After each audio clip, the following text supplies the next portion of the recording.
Greetings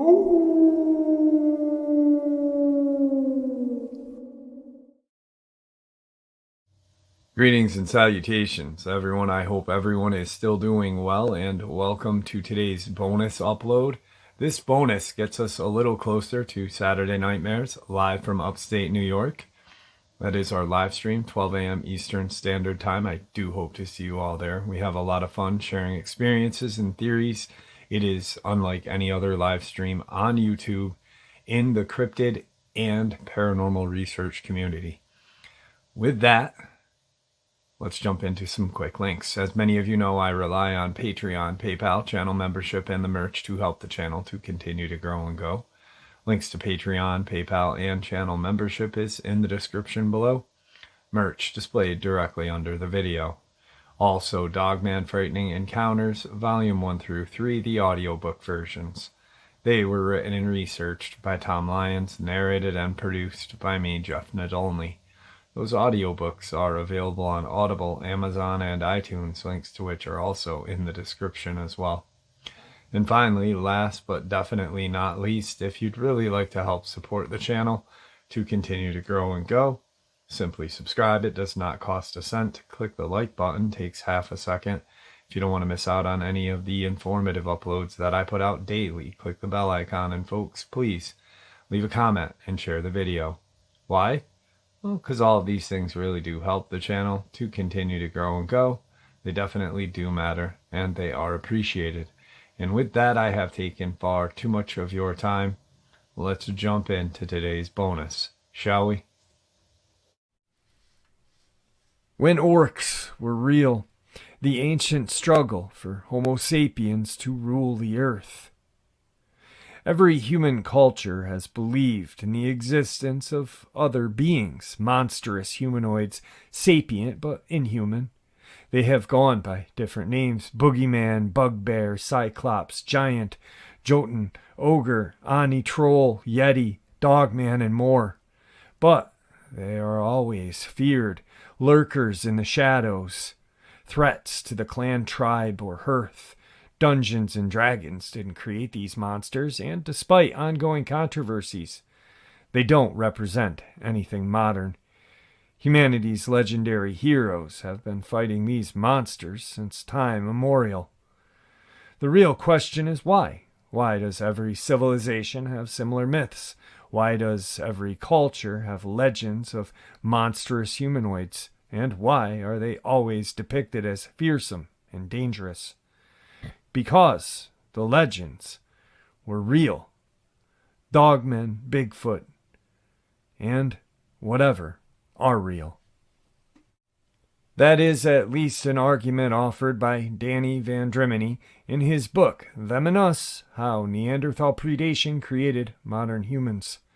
Van Drimeny is a heterodox thinker, and his argument is well outside of mainstream view. So before we delve into Van Drimeny's book, let's discuss what the mainstream view is. The mainstream view. Archaeologists and geneticists agree that humanity co-evolved and interbred with similar species. We nowadays have abundant, essentially irrefutable, archaeological and genetic evidence for the existence of multiple human-like species within the Paleolithic and Neolithic eras. These include Neanderthal, Denisovan, and Hobbit, and several recently discovered and uncategorized species such as the Nesher Ramla Homo in Israel. New human-like species are being discovered all the time. In fact, as I'm narrating this right now, there is probably a Chinese archaeologist discovering one more. Yet none of these archaic humans or humanoids survive today, not a single one. All have gone extinct, vanishing save for traces of artifacts and bones in our wilderness and fragments of DNA in our genome. What happened to them all? Here disagreements begin. The possible causes of extinction identified by scientists include extinction from parasites and pathogens, extinction from interbreeding into humanity, extinction from inability to adapt to climate change, extinction from natural catastrophe, and extinction by war with human. The latter view, which suggests that the human's race brutally extinguished another sapient primate it faced, was proposed by French paleontologist Marceline Biot back in 1912. It was then promptly ignored for many decades, as explained in the Archaeology of Warfare and Mass Violence in Ancient Europe. Archaeologists were increasingly aware that they had underestimated the social impact of collective violence. Sites like Ribemont Kessel, Mount Bernorio, and Calcrease confront us in a poignant way with the cruelties of war and mass violence in late prehistoric and early historic times. There is a growing critique that archaeology has marginalized violence and presented too pacified a view of the past. Actually, it wasn't just archaeology that was biased. Academics of all sorts hate violence, and for decades they systematically marginalized it from the explanations of events. Only within the last 20 years has mainstream academics and scientists accepted the ubiquity of violence in man and his closest kin. Anthropologists systematically underestimated the violence of indigenous peoples, perpetuating the myth of the noble savage. Now they have admitted the level of violence in prehistoric times and non-state societies was much higher than today. Biologists believe that chimpanzees were only violent because of interactions with humans. Now they have confirmed that violence is innate to chimpanzees, who routinely engage in war and murder. Historians argued that Indo-European language culture bloodlines spread through migration and trade. Now, they've acknowledged it was through large-scale violent conquest. With these developments in mind, mainstream academics have finally begun to accept that human beings drove the Neanderthal to extinction through war. Nicholas R. Longrich, a senior lecturer in evolutionary biology and paleontology at the University of Bath, presents an excellent summary of the current consensus. To war is human, and Neanderthals were very like us. We are remarkably similar in our skull and skeletal anatomy and share 99.7% of our DNA. Behaviorally, Neanderthals were astonishingly like us. The archaeological record confirms Neanderthals' lives were anything but peaceful. The best evidence that Neanderthals not only fought but excelled at war is that they met us and were not immediately overrun. Instead, for about 100,000 years, Neanderthals resisted modern human expansion.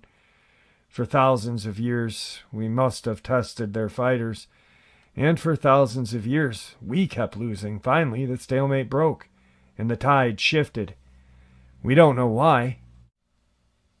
Is it possible the invention of superior ranged weapons, bows, spear throwers, throwing clubs, let lightly built Homo sapiens harass the stocky Neanderthal from a distance using hit-and-run tactics, or perhaps better hunting and gathering techniques?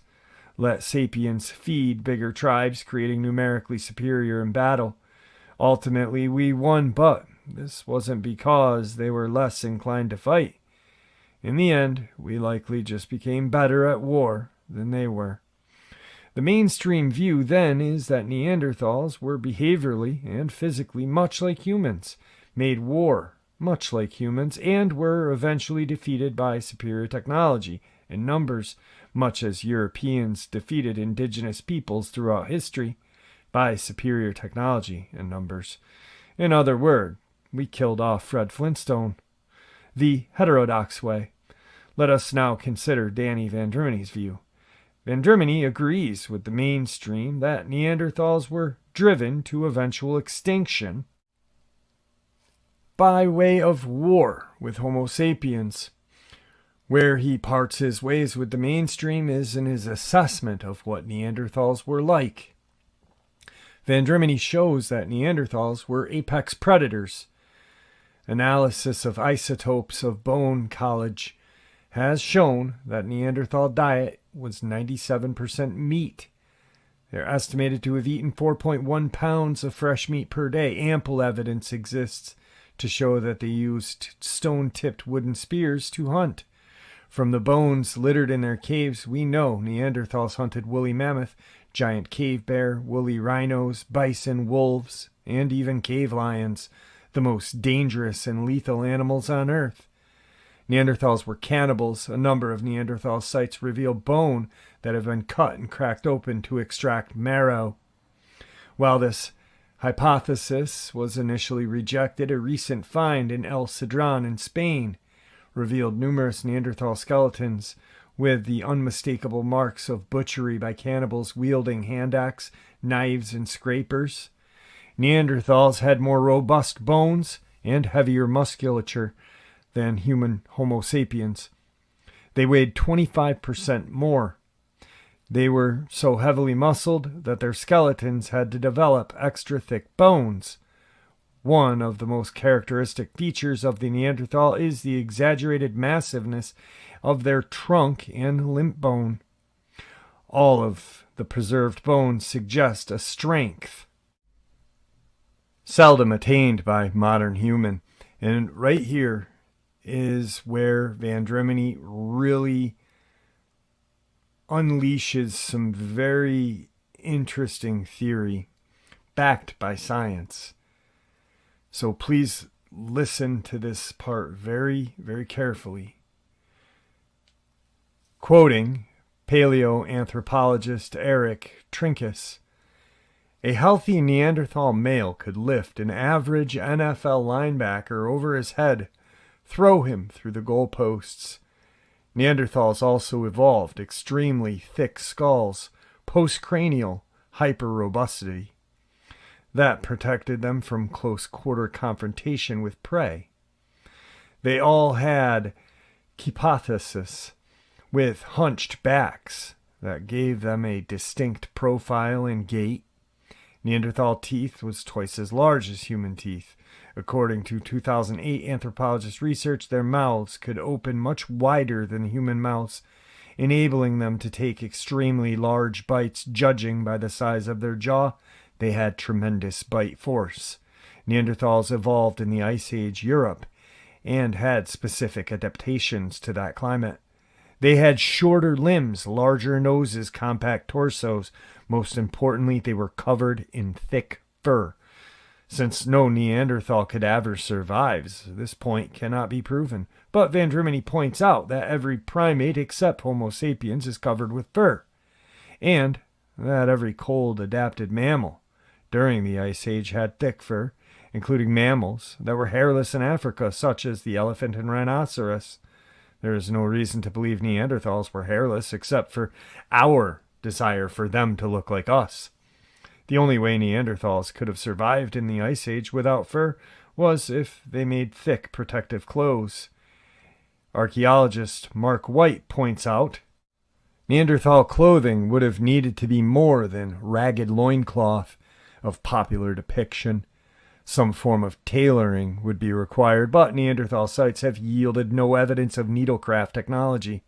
They were not making clothes because they had fur. Neanderthal skulls were extremely large eye sockets, suggesting large eyes. That in turn suggests that Neanderthals were nocturnal. However, the large eyes pose a problem, as Ice Age Europe would have presented Neanderthals with blinding sunlight reflecting off the snow. Van Drimeny suggests that the Neanderthals had vertically aligned slit pupils, which enabled them to use the full diameter of the lens in low light, while shutting out bright light by day. Nocturnal primates, such as the rhesus monkey and owl monkey, have large eyes with vertically aligned slit pupils.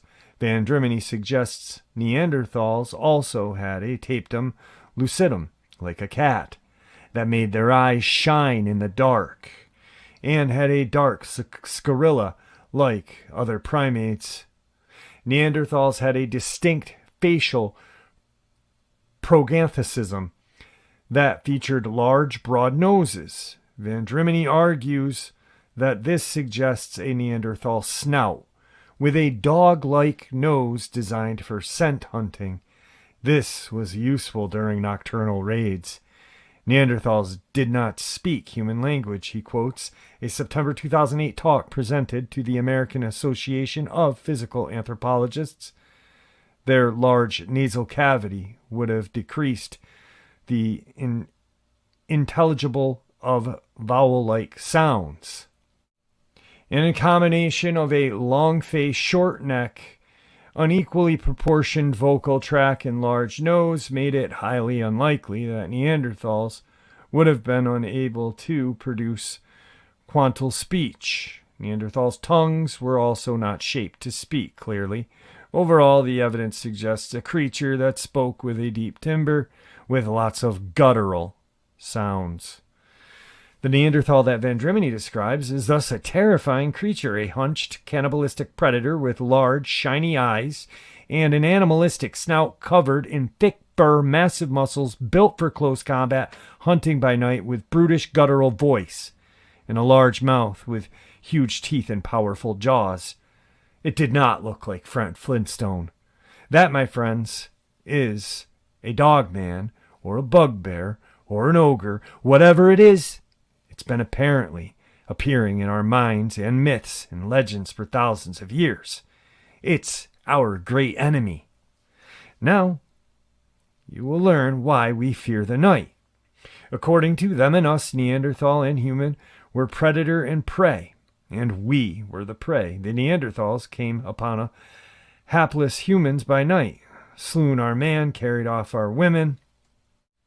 How do you think the Neanderthal DNA got into our genome? And they kept doing it generation after generation. Not only were they stronger, faster, tougher than Homo sapiens, the Neanderthals were just as smart. Under assault by these flesh-eating monsters, the human race almost went extinct. Only becoming the apex predator ourselves did we survive. We became the greatest killers the world has ever known, because if we hadn't, we would have died out. Is Vendramini's theory correct? He cites a number of anomalies in the genetic makeup and fossil record of human beings as evidence. Let's start with the genetic makeup. The most remarkable thing about the human genome is that it is not very diverse. According to geneticist Pascal Gagnou, humans have by far the least amount of genetic variations of any primate species. We actually found that one single group of 55 chimpanzees in West Africa has twice the genetic variability of all humans, he reports. Another scientist, Bernard Wood, says that the amount of genetic variation that has accumulated in humans is just nowhere compatible with the age of our species. To explain it, we must have come within a cigarette paper's thickness of becoming extinct, he says. Dr. David Reich of Harvard Medical School calculated that the population of humans dropped to as few as 50 individuals. Something terrible happened to the human race. When did this population bottleneck occur? A number of teams have analyzed mutation rates to find out. The mutation rate in our Y chromosome suggests the bottleneck occurred 37 to 49,000 years ago. The mutation rate of a single noctiloid promorphism suggests 48,000 years. Dr. Reich's study claims 27 to 53,000 years ago.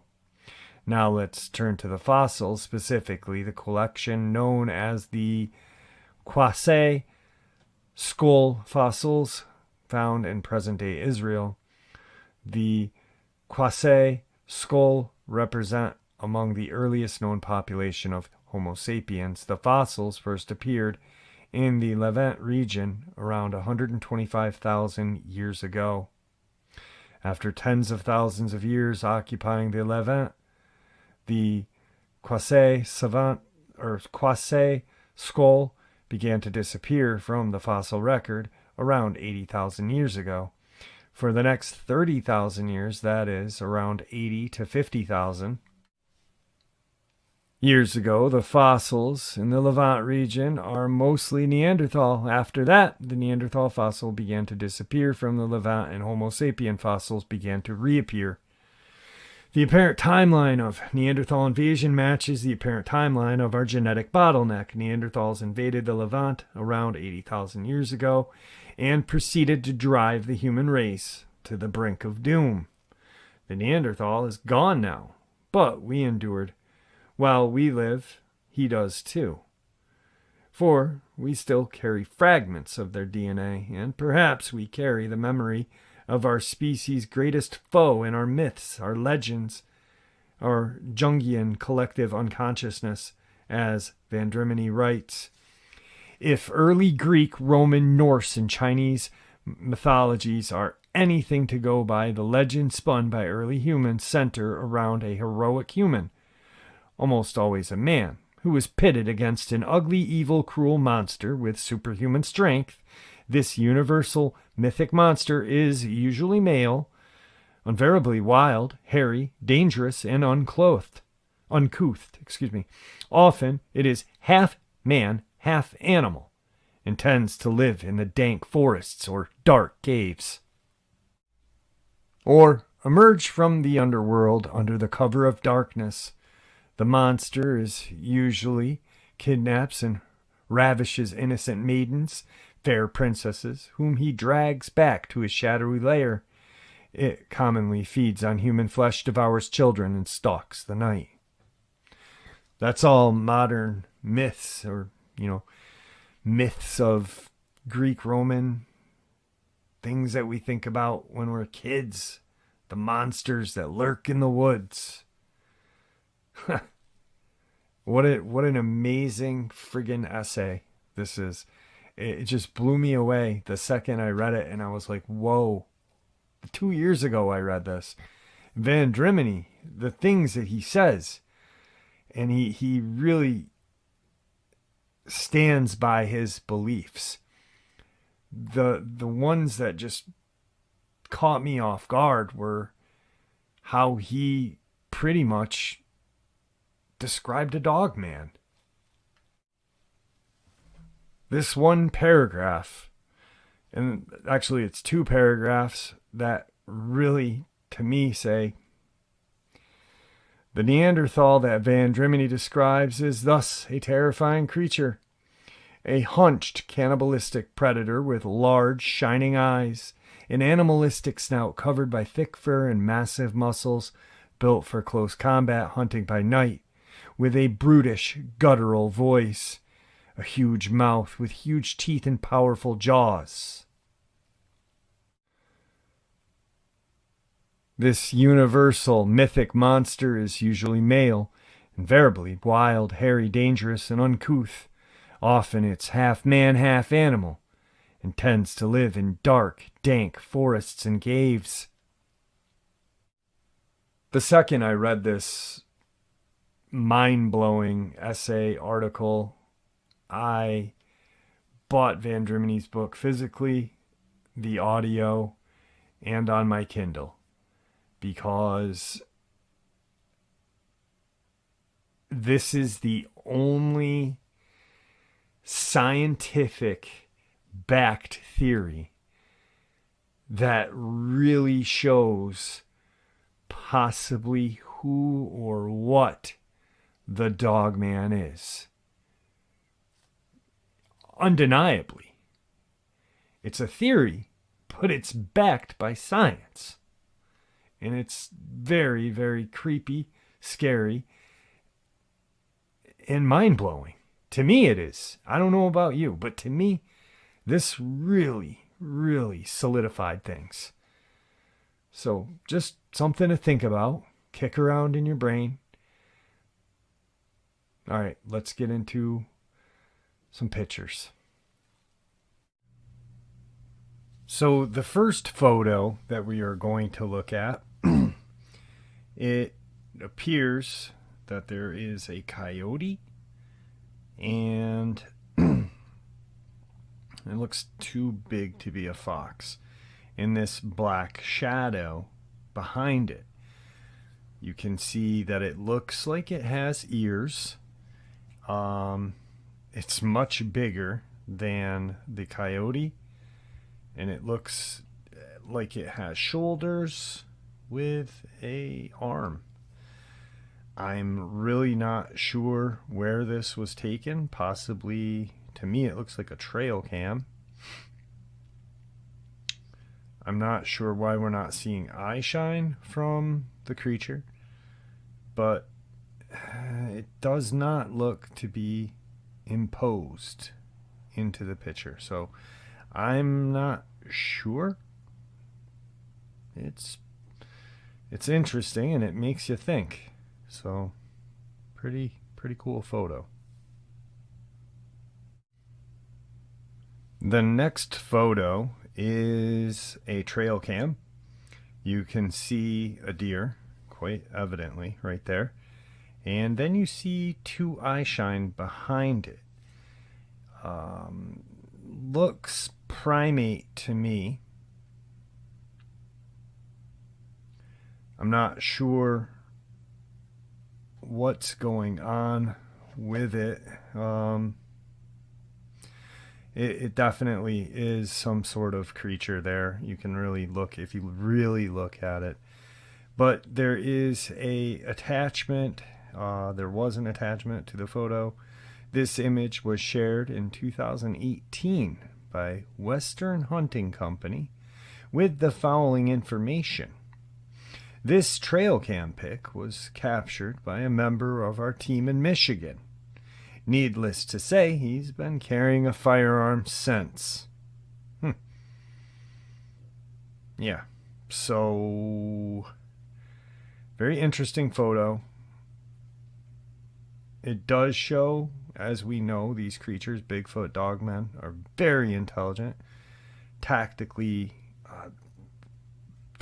hunters, and dangerous. So, all right, let's move on to the final photograph. Actually, with the final one, there's going to be two. The final photo is in two parts. If you're looking at it, you can see a guy on a quad, and he's going up this trail. There's a green circle with something coming up. It looks like behind him. He apparently, in this photo, there is a caption that this guy's brother had taken the photo, and they had narrowly he had narrowly missed getting attacked by this creature. Not really sure. I did blow it up. That will be the second part of this picture, so let's look at that right now. So here are, actually blew it up twice, so we could look at it. Here is a blown up circled version of whatever that is. And then in the original picture, which is too big to share on the screen that YouTube allows us, the blown up version that's on the picture is the next picture that you guys will see, which is this photo. It definitely does look like some sort of hairy humanoid. I'm not sure. It's a very interesting and compelling photo, and I hope that you guys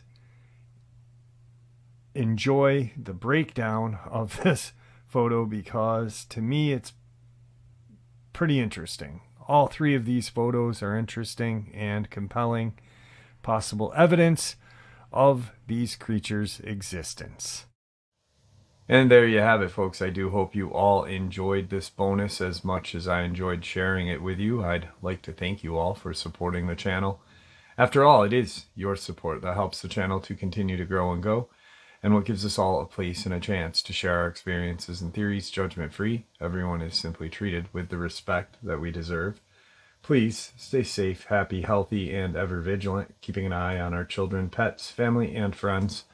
These creatures are real. These events have happened. Share this information with those you love and care about, and it may just help save their lives someday.